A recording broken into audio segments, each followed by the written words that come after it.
안녕하세요. 어쩌다 경제입니다. 6월 30일 저희 어쩌다 경제가 여러분이 가장 궁금해하실 만한 국제경제 소식 3가지를 엄선해서 가져왔습니다. 네, 복잡한 경제 이야기 저희랑 같이 쉽고 재미있게 한번 파헤쳐 보시죠. 오늘 저희가 살펴볼 주요 내용은요. 크게 3가지입니다. 첫째, 미국의 그 상호 관세 유예 시한 만료가 임박했는데 과연 한국은 연장될 수 있을까? 이 문제고요. 둘째, 미국하고 유럽연합, EU 간의 무역 갈등이 이제 빅테크 규제 문제로까지 확산되는 양상입니다. 그리고 마지막 셋째는 미국이 중국산 태양광 제품에 대한 견제를 강화하려는 움직임, 이걸 좀 짚어보겠습니다. 자, 그럼 첫 번째 소식부터 자세히 들여다볼까요? 미국이 여러 나라에 부과했던 상호 관세 있잖아요. 이게 유예 기간이 7월 8일이면 끝납니다. 네, 맞습니다. 이 상호 관세가 뭐냐? 좀 쉽게 설명하면 상대방이 우리 물건에 세금을 매기는 딱 그만큼 우리도 상대방 물건에 세금을 매기겠다. 이런 거잖아요. 뭐랄까 서로 펀치를 주고받는 그런 느낌이죠. 네, 정확합니다. 그래서 만약에 유예 기간이 연장되지 않으면요, 당장 7월 9일부터입니다. 한국의 많은 수출품에 15%의 추가 관세가 붙을 수 있어요. 15%나요? 꽤 높은데요. 네, 상당히 높죠. 물론 자동차나 철강처럼 이미 다른 높은 관세가 적용되는 품목들은 제외되긴 합니다만, 그래도 그 외에 대부분 품목이 해당될 수 있다는 거죠. 그럼 우리 기업들 수출 부담이 엄청 커지겠네요. 그렇죠. 가격 경쟁력이 떨어질 수밖에 없고요. 이게 결국엔 국내 일자리나 물가에도 영향을 줄 수 있는 부분입니다. 트럼프 대통령 입장에선 그럼 선택지가 한 3가지 정도 있는 거네요? 모든 나라에 그냥 관세를 부과하든지 아니면 일부만 선별적으로 연장해 주든지 그것도 아니면 전부 다 연장해 주든지. 네, 그렇습니다. 특히 한국 같은 경우는 최근에 정부가 바뀌었잖아요. 그래서 미국하고 협상할 시간이 좀 더 필요하다 이런 시각도 있고요. 비유하자면 조별과제 하는데 마감 직전에 조장이 딱 바뀐 거예요. 그럼 이제 조율할 시간이 좀 더 필요하잖아요. 약간 그런 상황? 네, 그런 면도 충분히 고려될 수 중요한 건 이 결정이 단순히 관세율 숫자 몇 퍼센트 이걸 넘어서는 의미가 있다는 겁니다.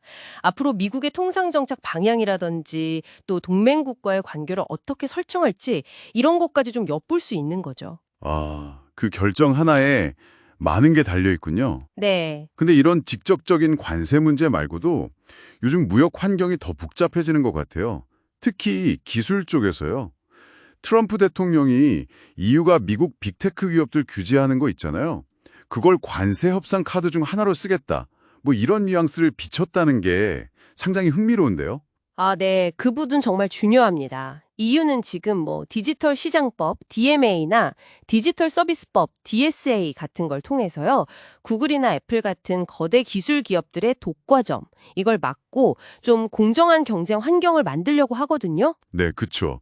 예를 들어 DMA는 자기네 플랫폼에서 자사 서비스만 너무 밀어주는 거 금지하고 그런 내용들이 있잖아요. 맞습니다. 그런데 미국 입장에서는 이게 뭐냐? 우리 미국 대표 기업들한테 불이익 주는 거 아니냐? 이건 일종의 과세나 다름없다. 이렇게 보는 거죠.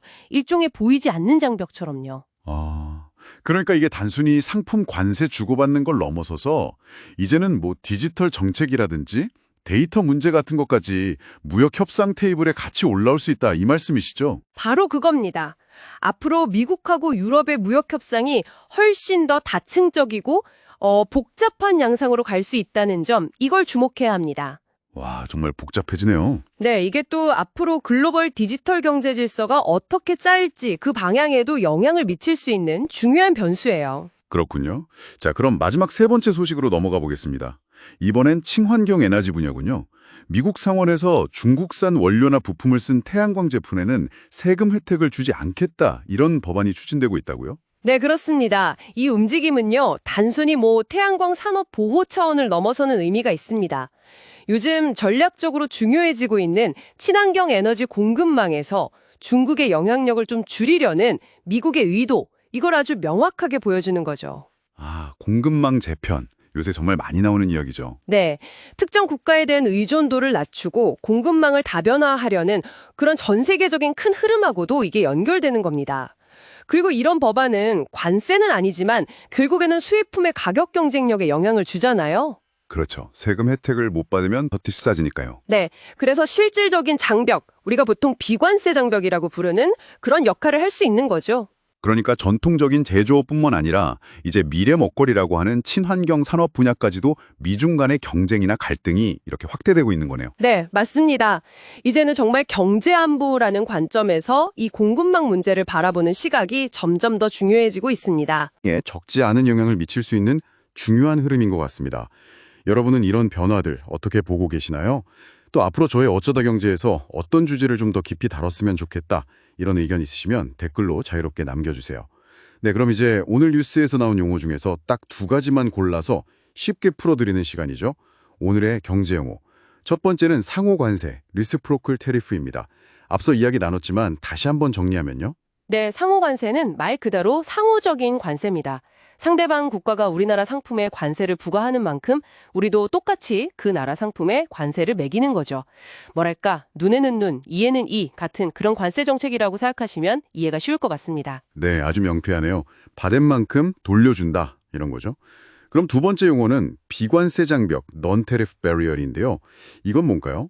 비관세 장벽은 관세, 그러니까 세금 외에 다른 방법으로 수입을 어렵게 만드는 모든 조치를 말합니다.